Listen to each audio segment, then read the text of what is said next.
고린도후서 1장 1절에서부터 11절 말씀입니다. 1절 말씀 읽겠습니다. 하나님의 뜻으로 말미암아 그리스도 예수의 사도된 바울과 형제 디모데는 고린도에 있는 하나님의 교회와 또 온 아가야에 있는 모든 성도에게 하나님 우리 아버지와 주 예수 그리스도로부터 은혜와 평강이 있기를 원하노라. 찬송하리로다. 그는 우리 주 예수 그리스도의 하나님이시요 자비의 아버지시요 모든 위로의 하나님이시며 우리의 모든 환난 중에서 우리를 위로하사 우리로 하여금 하나님께 받는 위로로서 모든 환난 중에 있는 자들을 능히 위로하게 하시는 이시로다. 그리스도의 고난이 우리에게 넘친 것 같이 우리가 받는 위로도 그리스도로 말미암아 넘치는도다. 우리가 환난 당하는 것도 너희가 위로와 구원을 받게 하려는 것이요 우리가 위로를 받는 것도 너희가 위로를 받게 하려는 것이니 이 위로가 너희 속에 역사하여 우리가 받는 것 같은 고난을 너희도 견디게 하느니라. 너희를 위한 우리의 소망이 견고함은 너희가 고난에 참여하는 자가 된 것 같이 위로에도 그러할 줄을 알미라. 형제들아 우리가 아시아에서 당한 환난을 너희가 모르기를 원하지 아니하노니 힘에 겹도록 심한 고난을 당하여 살 소망까지 끊어지고 우리는 우리 자신이 사형 선고를 받은 줄 알았으니 이는 우리로 자기를 의지하지 말고 오직 죽은 자를 다시 살리시는 하나님만 의지하게 하심이라. 그가 이같이 큰 사망에서 우리를 건지셨고 또 건지실 것이며 이후에도 건지시기를 그에게 바라노라. 11절 말씀 다 같이 너희도 우리를 위하여 간구함으로 도우라. 이는 우리가 많은 사람의 기도로 얻은 은사로 말미암아 많은 사람이 우리를 위하여 감사하게 하려 함이라. 아멘. 고린도 교회에는 여러 가지 어려운 문제들이 있었습니다. 바울은 고린도 교회의 문제를 해결하기 위해서 신실한 디모데를 먼저 보냈습니다. 그러나 디모데가 그렇게 좋은 소식을 가져오지 못했습니다. 오히려 사도 바울을 반대한다는 분위기가 고조되고 있다는 암울한 소식을 전합니다. 얼마나 마음이 상심했겠습니까? 그렇지만은 바울이 1년 6개월을 유하며 온 정성을 다해서 전도한 고린도 교회를 버릴 수 없었습니다. 고린도 후서는 이러한 가운데 쓰여진 사도 바울의 편지입니다. 그러므로 고린도 후서에는 바울의 강한 개성이 나타나는 편지일 뿐만 아니라 바울이 온 정성을 다해 마음을 쏟아넣는 편지입니다. 물결처럼 잔잔하게 흐르는 바울의 마음이 나타나는 편지일 뿐만 아니라 파도가 바위에 부딪히는 듯한 격한 마음이 교차되는 바울의 편지입니다. 본문 말씀 1절, 2절은 보내는 사람의 인사입니다. 보내는 사람 중에 바울의 이름 외에 디모데의 이름이 나타납니다. 디모데는 최근에 고린도에서 일어나고 있는 문제들을 누구보다도 잘 알고 있습니다. 왜냐하면 살피고 돌아왔기 때문입니다. 고린도 교회의 형편을 누구보다도 잘 알고 있습니다. 또한 고린도 교회 성도들도 잘 알고 있는 사람입니다. 1절 하반절에서 고린도에 있는 하나님의 교회와 온 아가야에 있는 성도들에게 이 편지를 보낸다고 합니다. 고린도 교회가 많은 문제점들을 안고 있지만은 하나님의 교회라는 사실을 주지시킵니다. 하나님께서 교회의 주인이시라는 사실을 밝히고 있습니다. 2절 말씀에서는 하나님의 아버지와 아들 되시는 주 예수 그리스도로부터 오는 은혜와 평강을 기원합니다. 은혜는 헬라인의 인사요, 평강은 히브리인의 인사입니다. 사도 바울이 편지마다 하는 인사지만은 이보다 더 귀한 인사가 있겠습니까? 이와 같이 인사를 마친 바울은 3절에서 11절 말씀에서 환난 가운데서도 하나님께 찬송을 드립니다. 하나님께 찬송을 드리는 까닭이 무엇입니까?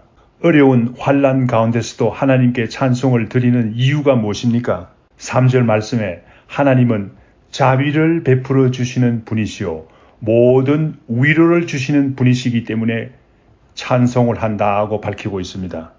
우리 새생명 선교교회도 코비드-19이라는 어려운 상황 가운데서도 하나님과 주 예수 그리스도께 더욱 찬송과 영광을 돌리기를 원합니다. 하나님께서는 어려운 가운데서도 자비를 베풀어 주시고 모든 위로를 진실로 위로를 베풀어 주시는 유일한 분이시기 때문입니다. 바울은 4절에서 5절 말씀에서 하나님께 찬송 드리는 이유를 더 자세하게 밝히고 있습니다. 사도 바울은 많은 환난과 고난에 처해 있는 형편에 있었습니다. 여기에서 말하는 환난과 고난이라는 말은 복음을 전파하는 가운데 당하는 어려움을 말합니다. 바울이 당한 고난과 환난의 구체적인 예를 들어보겠습니다. 바울이 전도하던 에베소에서 일어난 소란입니다. 사도행전 19장에 바울의 전도로 에베소에서 주의 말씀이 힘을 얻고 흥왕하게 됩니다. 마술을 행하던 사람들이 회개하고 마술책을 불살라 버렸습니다. 많은 책을 불살라 버렸습니다. 은 5만의 값어치에 해당하는 책들을 불살라 버렸습니다. 대단한 부흥이 일어나게 되었습니다.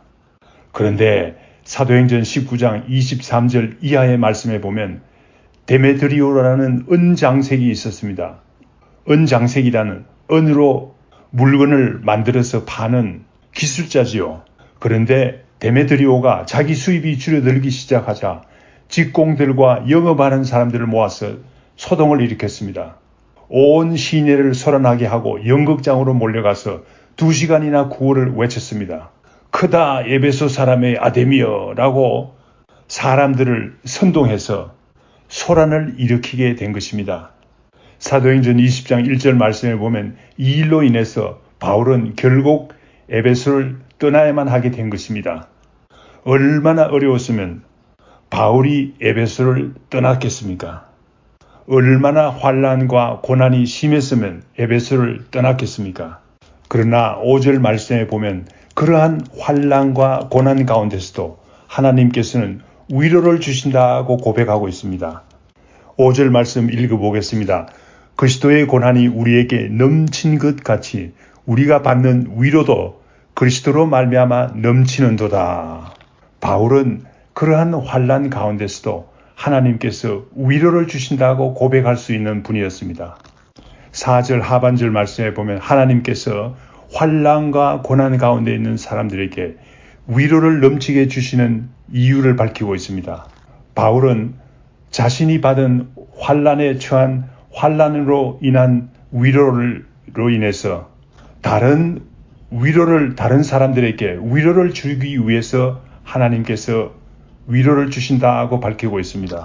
그런 이유로 바울은 그리스도로 인한 고난이 넘치지만은 그리스도께서 주시는 위로가 또한 넘친다고 고백하고 있는 것입니다. 6절 말씀에 사도 바울은 자신들이 환난과 고난을 받는 이유는 바로 고린도 교회 성도들에게 위로와 구원을 주기 위해서라는 사실을 밝힙니다.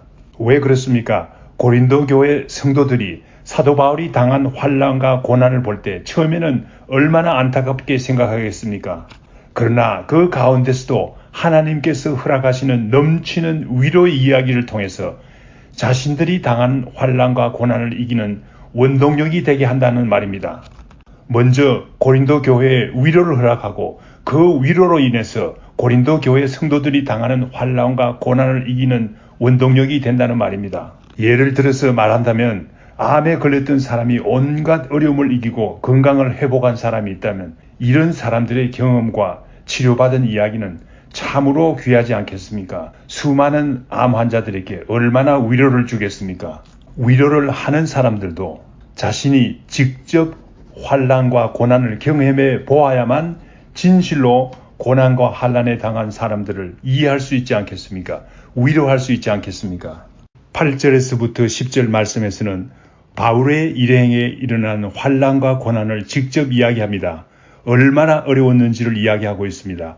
얼마나 고통스러운지를 이야기하고 있습니다. 또한 그런 가운데서도 하나님께서 허락하신 위로가 얼마나 컸는지를 말하고 있습니다. 사도 바울 일행이 아시아에서 당한 환난과 고난을 이야기합니다. 얼마나 심했던지 살 소망까지 끊어졌다고 말합니다. 사형 선고를 받은 줄 알았다고 합니다. 이러한 어려움을 통해서 하나님만 의뢰하는 방법을 알게 되었다고 고백합니다. 그렇게 했더니 하나님께서 우리를 사망에서 건지셨다고 바울의 경험을 이야기합니다. 사도행전 16장에 바울과 실라가 빌립보 깊은 감옥에 갇혔습니다. 소망이 없었습니다. 한밤중에 아무 소망이 없는 가운데서도 바울과 실라는 기도했습니다. 찬송했습니다. 그때에 큰 지진이 나고 옥터가 움직였습니다. 문이 열리며 메인 것이 다 풀어졌다고 했습니다. 오히려 간수가 어떻게 회개하고 예수를 믿게 된 이야기를 하고 있습니다. 간수가 말했습니다. 선생들이여, 내가 어떻게 하여야 구원을 받으리까? 라고 했습니다.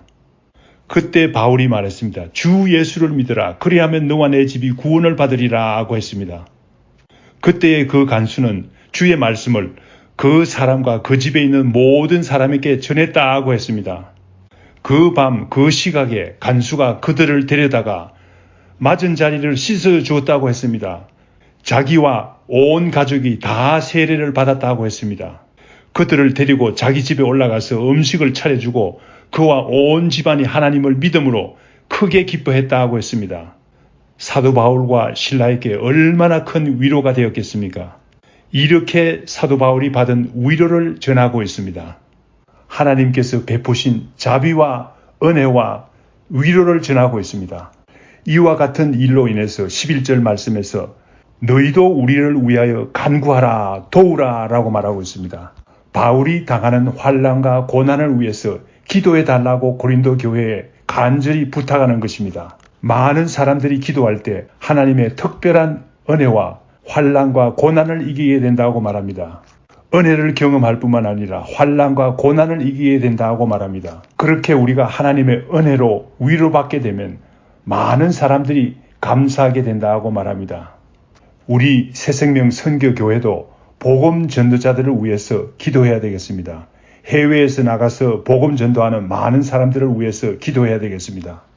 주보에 기재되어 있는 복음 전도자들, 선교사님들과 그들의 가족들을 위해서 기도해야 되겠습니다. 하나님께서 그들에게 베풀어 주시는 위로를 통해서 우리가 위로를 받고 우리가 또한 감사하게 된다고 생각합니다. 다 같이 기도하겠습니다. 주님 감사합니다.